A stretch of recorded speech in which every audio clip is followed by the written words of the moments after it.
Assalamualaikum warahmatullahi wabarakatuh. Bicara mengenai kepribadian dari Keke, pasti semua orang kepo dan ingin tahu sebenarnya gambaran apa sih yang melatar belakangi seseorang berperilaku unik ya, saya bilangnya unik seperti Keke. Nah, tapi untuk bisa mendapatkan gambaran latar belakangnya secara holistik atau lengkap, saya perlu mengumpulkan dari ekspresi dari video-video sebelumnya untuk dirangkaikan, sehingga kita bisa mendapatkan gambaran utuh keseluruhan kepribadian Keke berdasarkan dari micro expression dan analisa kalimat-kalimatnya. Oke, kita masuk pembahasan dari ekspresi pertama. Namun sebelum membahas ekspresi Keke yang semua orang ingin tahu ya, saya tunggu untuk like, subscribe, and share terlebih dahulu untuk membuat supaya semua orang bisa membaca dan menganalisa bersama. Nah, aku tunggu ya. 1, 2, 3. Terima kasih.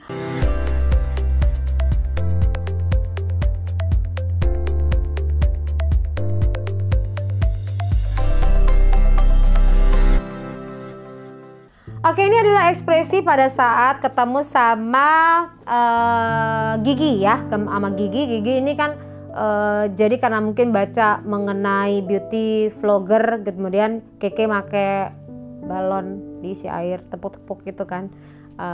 Nah, kemudian pada saat dia melihat ini ada orang yang punya kemauan yang luar biasa, akhirnya diwawancara. Nah, aku ngambil dulu untuk dapat gambarannya ya. Di sini ya bicara dan wawancara, kamu gemes banget deh, aku suka banget deh ketemu sama kamu. Nah, ini Gigi pun memberikan respon yang positif untuk Keke pertama kali ketemu di situ gitu loh.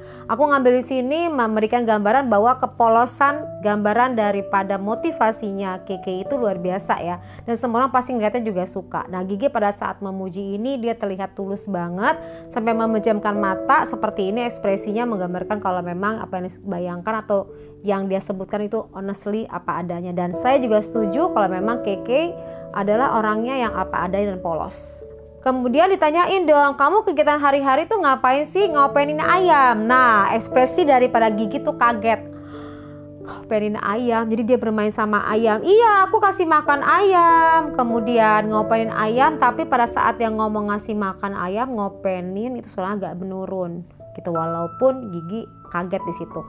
Pada saat orang ngomong suaranya agak mengalami penurunan, itu menggambarkan keraguan satu, kesedihan kedua. Berarti di sini ada kaitan emosional dengan ayam tersebut.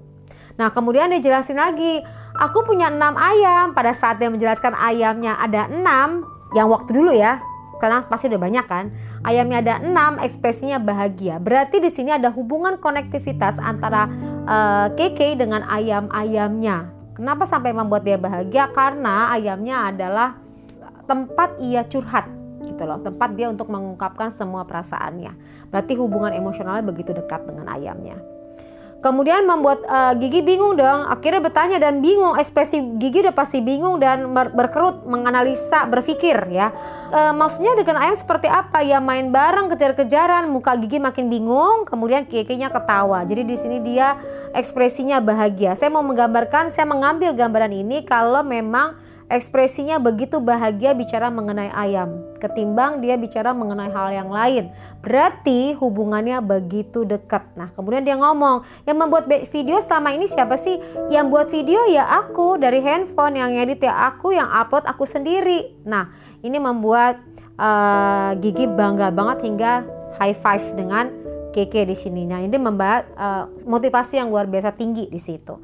Nah, ini adalah ekspresi pada saat ditanyakan oleh Gigi, kenapa sih, apa yang memotivasi kamu untuk menjadi seorang beauty blogger? Nah, ia menjawab dengan kalimat, aku membuat beauty blogger karena aku suka dibully, dikatain pendek, gemuk, jelek.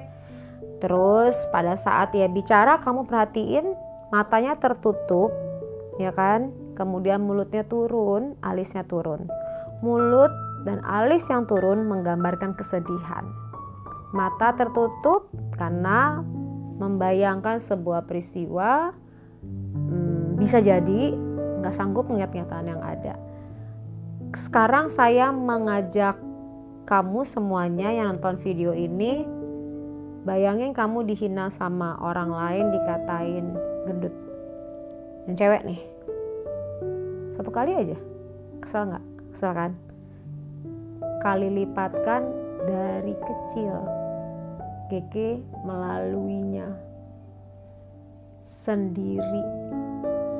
Gak ada tempat dia cerita karena ibunya jauh. Cuman ada ayam. Dia cerita sama ayam. Ayahnya meninggalkan dia sejak kecil. Nanti di ekspresi berikutnya kita akan masuk. Sehingga dapat gambaran keseluruhan. Saya mau ngomong sebelum menghujat. Perhatiin ini dulu. Ya, oke, kita lihat berikutnya. Nah, karena Gigi penasaran banget, kenapa sih kamu bisa pede banget? Dia menjawab, dari kecil aku memang berusaha untuk menjadi pede. Pada saat bicara, dia tersenyum. Senyumnya senyum bahagia loh. Artinya, ia berusaha menangkis semua bulian dari orang lain sendirian. Dan dia berusaha untuk kuat. Gitu loh. Dan akhirnya tersenyum. Terus pas lagi dia dibully, perhatiin lagi ekspresinya. Aku dibully, oh dikata-katain, pendek. Dia jawabnya apa? Makasih ya udah ngatain aku. Lihat, dia jawab itu, ekspresinya apa? Bahagia. Ngerti gak sih? Aku kok kayak ngelihat sebuah figur, ada film deh yang kayak gitu ya, yang orang kalau di abuse harusnya kan sedih ya, itu kan. Ia udah melalui dengan sangat jadi orang yang udah diperlakukan sangat luar biasa, dibully, udah melewati batas ambangnya, sehingga ya udah nikmatin. Nah, ini yang mengkhawatirkan, karena tidak tahu harus menceritakan kepada siapa perasaannya, gitu loh. Dan nggak sehari, puluhan tahun, gitu loh. Nah, terus pada saat hal ini membuat Gigi terbingung-bingung dan amazing ya, ngeliat kok bisa seperti ini gitu loh, kok bisa sekuat ini.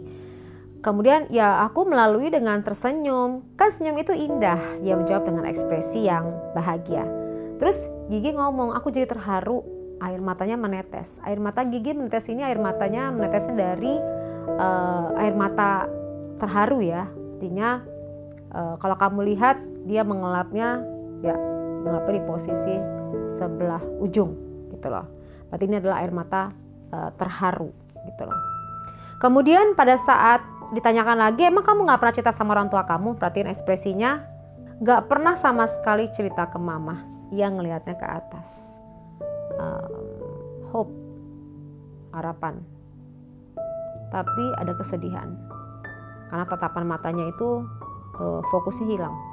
Jadi antara ngelihat ke atas harapan, berharap bisa bercerita, tapi tidak menemukan hal tersebut. Mungkin aku kalau cerita ada masalah, aku ceritain sama ayam. Dia ngomongnya, intonasinya menghilang. Itu alasannya kenapa dia dekat sekali. Dan ekspresi pertama tadi saya sampaikan sama kamu, bahwa ekspresinya pada saat bicara mengenai ayam, ia terlihat bahagia. Karena ikatan emosionalnya luar biasa dengan ayam. Emang apa yang kamu omongin dengan ayam? Pertanyaan dari Gigi di situ. Kenapa sih teman-teman aku marah? Mukanya perhatiin, ada kemarahan dicampur dengan kesedihan. Kok aku dibully gini. Lihat ada kerutan di sini, kemarahan dan kesedihan. Dia ngeliat ke bawah. Nah kemudian, tapi ya wes lah, namanya hidup, jalanin aja. Dia tersenyum. Sebenarnya kadang-kadang aku merasa stres, perhatiin. Jadi di sini terkadang aku juga merasakan stres, ekspresinya seperti ini. Jadi ada tekanan yang ia rasakan menghadapi lingkungan dari kecil, dan dari kecil ini ia sudah terpisah dengan ibunya. Perhatiin di sini di ekspresi ini yang berikutnya, terpisah, suaranya menjadi rendah dan ia melihat ke bawah sejak TK. Jadi Keke terpisah sama ibunya sejak TK. Dan ia berarti sekian puluh tahun ya tinggalnya sama neneknya gitu loh. Dari kecil pengen mama tuh pulang katanya. Jadi suaranya juga serak dan sedih. Pada saat dibicara, kelihatan kan wajahnya sedih? Nah itu dia. Ini saya ambil dari salah satu program TV juga. Kemudian, apa yang kamu kangenin? Aku ingin kasih sayang mama, katanya. Dan dia menangis, air matanya mengalir. Kalau kamu lihat di sini ekspresinya, dia mengalir, air matanya di tengah. Jadi kalau air mata mengalir di tengah, itu menggambarkan frustasi. Jadi Keke merasakan frustasi banget pada saat ibunya jauh. Dia tidak tahu harus mengungkapkan perasaannya dengan bulian setiap hari ya terima. Luar biasa dahsyatnya, tapi tidak bisa menceritakan satu orang pun karena dia nggak mau ceritain sama neneknya juga gitu loh. Jadi dia nggak bisa ngomong. Terus dia ngomong, mama pulang, aku kangen sama mama. Pada saat ngomong itu dia nangis lagi. Perhatiin. Dan dia ngomong di sini lagi adalah biar aku saja yang kerja. Artinya di sini saya ngambil lagi, memang udah lama, tapi saya ngambil benang merahnya. Nanti akan saya rangkum keseluruhan. Inilah evidence-nya kenapa saya bisa mengambil sebuah kesimpulan yang masih awal ya. Artinya perlu analisa lebih lanjut lagi yang kita akan bikin untuk part 2 nantinya. Ini adalah ekspresi pada saat Keke diwawancara oleh Irfan Hakim, kemudian juga ada mamanya. Mamanya sudah pulang dari Hong Kong nih, gitu lah. Dan di sini ya terlihat dari ekspresinya Keke lagi meluk mamanya, terus mama mau nikah Desember katanya Ivan, dan dia lihat ke mamanya, terlihat bahagia sekali pas saat melihat mamanya. Mamanya juga tersenyum ya. Kemudian tapi mamanya di sini pas saat ada diskusi lagi dia ngomong jalan pikiran sendiri-sendiri gitu loh. Jadi si Keke ini jalan pikiran sendiri-sendiri. Dia berani dan pede untuk ngejalanin apa aja gitu loh. Agak sulit dibilangi. Jadi mamanya suka ngomong ya udah oke, up to you gitu loh. Jadi Keke di sini mamanya agak kesulitan untuk memberikan masukan gitu kepada Keke. Kalau dinasehatin sulit banget. Perhatiin wajahnya mamanya nunduk. Dan ada wajah kesedihan. Kalau dikasih nasihat sulit banget. Kemudian kenapa sulit dikasih nasihat? Kita harus pahamin dari jalan cerita ini. Memang ini udah lama, tapi saya analisanya di sini. Ibunya berpisah sekian lama loh. Kalau mau menasehati secara melalui telepon agak kesulitan. Jelas agak kesulitan karena tidak bersamanya. Apakah di sini ibunya salah? Nggak ada yang salah, nggak ada yang salah. Saya tidak menyatakan salah, tapi memang itu adalah landasan alasan agak sulit untuk memberitahukan karena jarak jauh. Keke di sini mungkin diasuh oleh neneknya ya tidak bisa terlalu intervensi mengaturnya. Jadi dia mengambil keputusan sendiri karena terbiasa sekian tahun untuk mengambil keputusan sendiri. Begitu ibunya memberikan masukan agak penolakan. Kemudian di sini juga ada diskusi yang menarik ya. Katanya nih mah dia ngomong bahwa ini pacaran nih lagi tuh masih pacaran lah ya, masih pacaran sama satu orang gitu. Kemudian 11 kali pacaran orang nggak pernah keluar karena dia mengaku Keke mengaku dia udah 11 kali pacaran gitu. Orang nggak pernah keluar kata mamanya pacaran gimana orang nggak pernah keluar. Nah terus Keke bilang kayak gini. Bukan pacaran, dia nggak ngerti aku, dia ngomong gitu ke ibunya. Artinya mama tuh nggak ngerti aku pacaran temen gitu sambil dia ngeliat handphone. Nah asumsinya saya di sini dia memiliki teman dekat curhat melalui handphone, mungkin teman di Facebooknya. Jadi pemahaman di pemikirannya Keke bahwa ia pacaran 11 kali itu adalah teman curhatan di teman-teman Facebooknya. Nah mamanya nggak tahu, memang nggak tahu, kan nggak ketemu di dunia maya, nggak pernah keluar, nggak perlu keluar, karena memang Keke nggak dikasih keluar kemana-mana. Dengan tekanan yang dihadapi, dengan persoalan yang dia dihadapi, dia perlu untuk bisa cerita dengan orang lain, tidak tahu cerita sama siapa. Kalau selama ini cerita sama ayam, dan dia perlu manusia untuk memberikan feedback agar dia kuat bisa menghadapi bulian itu tersebut. Makanya dia dekat dengan orang, sejumlah 11 orang itu dalam pemikirannya tempat teman untuk bisa ceritain perasaannya. Kan punya teman, gitu loh. Mamaku tuh nggak ngerti pada saat bicara itu, gitu. Perhatiin, walaupun tersenyum ya, mama tuh nggak ngerti, gitu loh.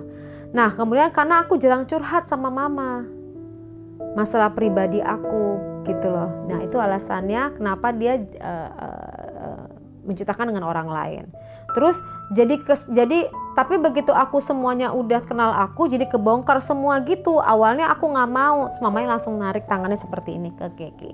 Artinya ngomong apa sih ini anak gitu kan, seperti itu kurang lebih. Tapi ini ada gap, ada bukan miskomunikasi, ada gap antara anak yang tidak cerita sama ibunya persoalannya dan ibunya yang jauh karena bekerja. Ibunya mengetahui anaknya nggak kemana-mana, padahal anaknya punya persoalan yang ia hadapi dari kecil, gitu loh. Terus kata ibunya, ini polos nih anak, kata Irfan, gitu loh. Emang polos banget, mama yang lihat ke bawah, pengalaman emosional di sini. Terlalu polos tapi sulit sekali loh dikasih nasihat, kata mamanya. Polos tapi sulit untuk dikasih nasihat. Terus anaknya langsung meluk dong, Keke langsung meluk mamanya. Itu memberikan, enggak kok ma, aku mau denger juga kok. Tuh kan aneh kan? Mamanya ngomong. Ditanyain gak ngejawab tapi bilangnya ngomongnya sama ayam. Nah mamanya mengasumsikan kenapa sih ini anak pakai ngobrol sama ayam. Tapi dikasih nasihat gak mau gitu loh. Karena mamanya baru ada sekarang, deket ini sekarang. Tapi ma, kalau kemarin-kemarin itu dia ngomong sama ayam karena dia tidak tahu harus bicara sama siapa, gitu loh. Yang dalam pikirannya saban hari dilihat adalah ayam. Kayak misalnya ada anak yang ngomong sama kucing atau anak yang ngomong sama anjing, karena temannya itu adalah binatang peliharaannya, gitu loh. Jadi dia harus, karena dia nggak tahu mau cerita sama siapa. Dia anak satu-satunya, Keke itu anak satu-satunya, kakak adik nggak ada. Dan bayangkan aja kalau kamu tinggal di rumah sendirian, sepi sendiri dengan ayam-ayam kamu, ada nenek kamu yang ngebesarin gitu kan. Karena aku tidak tahu ayahnya seperti apa ya, hubungannya seperti apa, tapi yang jelas dia sendirian sekian puluh tahun menghadapi bullying, tapi dia nggak pernah cerita. Kayak gitu loh kondisi secara psikologisnya. Kemudian dia mau ngomong ke ayam karena ayam itu nggak ngomong balik ke dia, sambil tertawa semuanya. Itu mungkin alasannya karena satu arah. Karena tadi kalau ibunya ngasih tahu dia feedback lagi, tapi kalau sama ayam satu arah. Itu alasannya. Nah mereka ketawa semua di situ. Kita ambil dari ekspresi yang lainnya ya. Ini aku ambil dari ekspresi yang ada diskusi fokus mengenai ayah. Nah dapatlah gambaran ayah di sini. Ayah aku udah ninggalin aku saat aku masih kecil banget. Lihat ekspresinya, dia sedih. Dari mana tahu? Alisnya turun dan pada saat bicara tangannya dirapatkan juga. Artinya mengecilkan tubuhnya dan alisnya juga mengalami penurunan. Sejak ayah itu udah nggak ada, ninggalin aku sudah cerai sama mama. Dia bilang kayak gitu.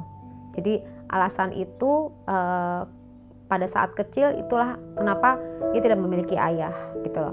Pas waktu kecil aku sering dibully, dibilang anak haram. Melihat ke bawah ekspresinya seperti ini.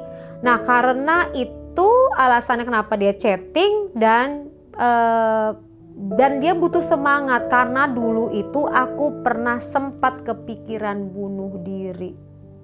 Jadi Keke nahan perasaannya, dibully tiap hari, dia senyum gitu dan lihat dirinya sendiri kenapa dia seperti ini. Dia tidak tahu harus menceritakan kepada siapa, akhirnya dia melakukan percobaan bunuh diri. Nah pada saat dia bilang, aku melakukan percobaan bunuh diri, dulu aku pengen banget iris tangan ini. Lihat tangannya diangkat, aku lihat di film-film. Keke ini pemerhati banget dari semua media sosial dan tontonan-tontonan. Jadi apa yang ditonton langsung masuk ke pikirannya, gitu loh. Nah aku lihat di film-film dulu kan kalau darahnya habis kalau dipotong kayak gitu akhirnya bisa meninggal dan aku lakuin. Tapi persoalannya aku takut banget sama darah. Itu alasannya kenapa aku chatting dengan cowok-cowok. Aku mendingan cari cowok yang badannya keker, yang badannya kuat gitu kan. Nanti aku chatting sama dia, aku sapa dia gitu loh. Supaya ada yang perhatiin aku.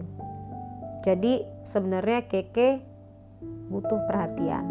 Ini ekspresinya pada saat ngomong, aku cuman butuh perhatian.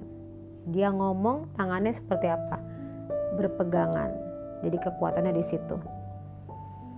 Dari gambaran yang tadi saya jelasin, ini masih part 1, kita bisa mengambil benang merahnya.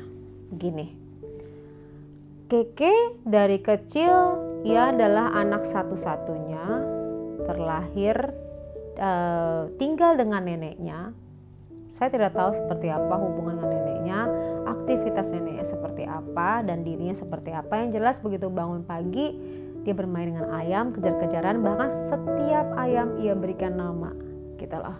Namakan si A, si B, ada namanya Elsa, ada yang namanya macam-macam namanya gitu loh. Dan dia tahu satu dengan yang lain, dia ngobrol sama ayam, tidur sama ayam, semuanya dengan ayam, dia nyanyiin ayam semuanya, dan dia ngobrol sama ayam, curhat dengan ayam, karena tidak tahu harus menceritakan kepada siapa. Sejak kecil ia mendapat bully.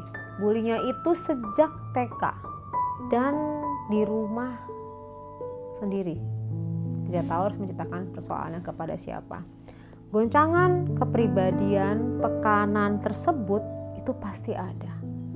Nah, bertahun-tahun, berpuluh tahun pasti akan mempengaruhi terhadap kepribadian Keke. Saya nggak bisa menjustifikasi apapun, tapi kalau misalnya emosinya mengalami ketidakmatangan, udah pasti bisa terjadi dengan kondisi seperti itu.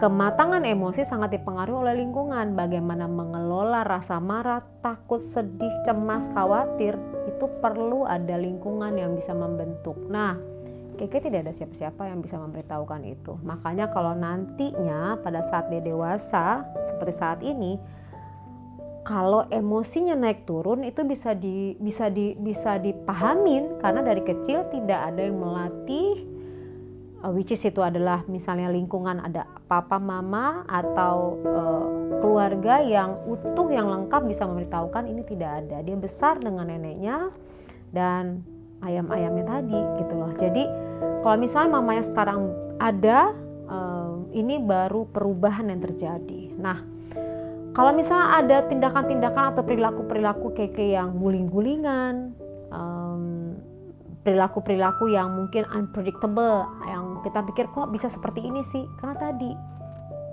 emosinya tidak matang, kepribadiannya masih belum optimal tumbuh dan berkembang. Ini masih asumsi di awal, tapi saya mengajak kita semua untuk melihat, tidak membuli, sekedar membuli saja, tapi lihat latar belakang ini gitu. Jadi ini disebut dengan gambaran utuh kepribadian manusia. Pasti ada latar belakang kenapa seseorang berperilaku seperti itu gitu loh. Nah, kita akan masuk untuk pembahasan yang berikutnya, tapi tunggu di YouTube channel saya part 2 mengenai Keke. Sampai ketemu lagi, dan ingat, jangan justifikasi orang begitu kamu melihat sebelum kamu memahami secara keseluruhan gambaran latar belakang orang tersebut. Sampai ketemu lagi. Wassalamualaikum warahmatullahi wabarakatuh.